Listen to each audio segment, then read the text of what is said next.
Oui, oui, le combat continue avec un nouvel argumentaire, vu ce qui s'était passé l'année dernière, avec le suicide par pendaison d'une septuagénaire.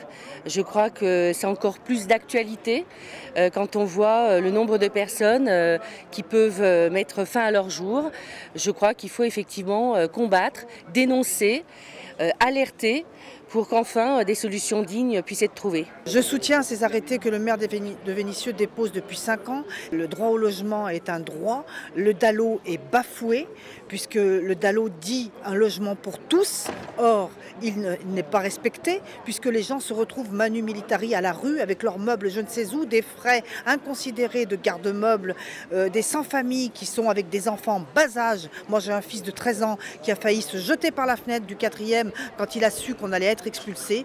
Donc moi je soutiens ces arrêtés et je ne cautionne pas du tout les expulsions, les coupures d'énergie, les expulsions immobilières. Vénissieux est une ville où il y a beaucoup de précarité, il faut en tenir compte et nous agirons toujours tous ensemble et c'est la raison de ma présence là aujourd'hui. Le droit au logement, le droit de pouvoir être chauffé et éclairé, c'est le minimum vital. C'est un combat moi, que je mène depuis très longtemps.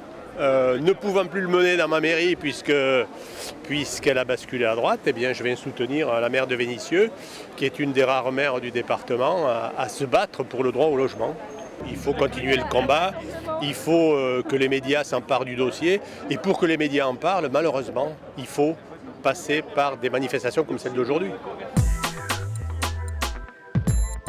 Alors nous, la JC, on est là aujourd'hui parce qu'on veut montrer notre solidarité avec Michel Picard, donc qui est coupable de solidarité pour avoir arrêté les expulsions locatives. Dans le cadre de la JC, on mène une campagne Travail et Dignité. Et Travail et Dignité, ça veut dire que les gens ils ont le droit de vivre dans un logement décent. Ils ont le droit d'avoir un travail. Ce sont des droits pour nous qui sont fondamentaux et aujourd'hui qui sont toujours remis en cause. Plus le temps passe et plus ils sont remis en cause. Les lois peuvent changer et on peut aussi créer des jurisprudences. Donc moi j'y vais comme si chaque fois c'était la première fois et que je défendais sur une base juridique mais sur une base humaine avec des arguments, avec des chiffres concernant Vénissieux et chaque fois j'y crois.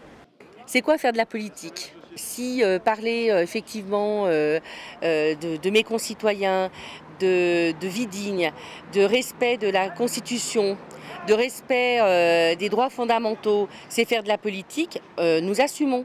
Et on en a le droit, à un moment donné, de rappeler qu'il y a des droits fondamentaux inscrits dans notre Constitution qui ne sont pas respectés au XXIe siècle.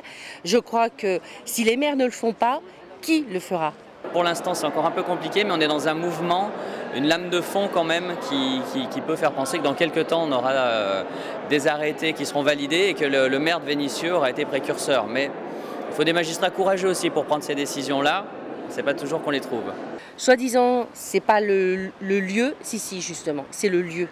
Si à un moment donné, on ne peut pas exprimer ce que vit notre population et ce que nous vivons aussi, dans un tribunal administratif, alors là, moi, les bras m'en tombent et je me dis, où est la République ?